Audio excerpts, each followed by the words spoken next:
নমস্কার। শ্রী আম্মা ভগবান শরণম।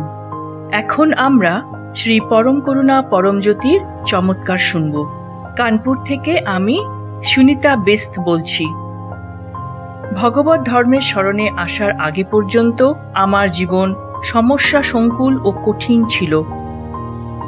অতি তুচ্ছ বিষয়েও আমি আঘাত পেতাম, এমনকি অন্য কারো দোষ থাকলেও আমি নিজেকে ক্ষমা করতে পারতাম না। জীবনের পথে আসা বিভিন্ন সমস্যা ও দুরূহ পরিস্থিতির মোকাবেলা করা আমার পক্ষে কঠিন হয়ে দাঁড়িয়েছিল। অন্যদের সঙ্গে সম্পর্ক সাংঘাতিক অবনতির দিকে চলে গেছিল। কিন্তু যখন থেকে শ্রী পরমজ্যোতিকে আমার জীবনে পেয়েছি, সব কিছু সম্পূর্ণ পরিবর্তিত হয়ে যেতে শুরু করেছে। সকল প্রক্রিয়ায় অংশ নিয়ে এবং শ্রী ভগবানের শিক্ষণকে অনুসরণ করে আমার জীবন গভীর রূপান্তর লাভ করেছে।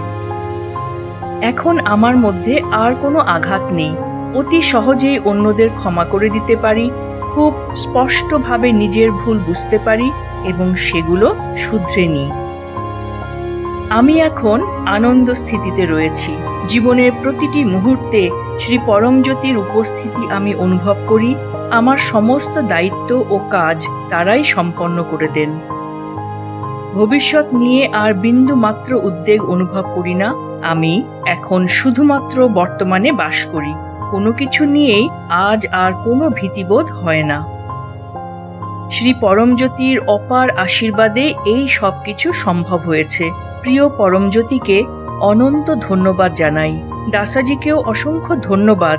শ্রী ভগবানের বাণী ও শিক্ষা তিনি এত সুন্দর ও সহজ করে আমাদের ব্যাখ্যা করেন। কোটি কোটি ধন্যবাদ শ্রী পরমজ্যোতি। আপনার চরণ কমলে আমি সদা প্রণত।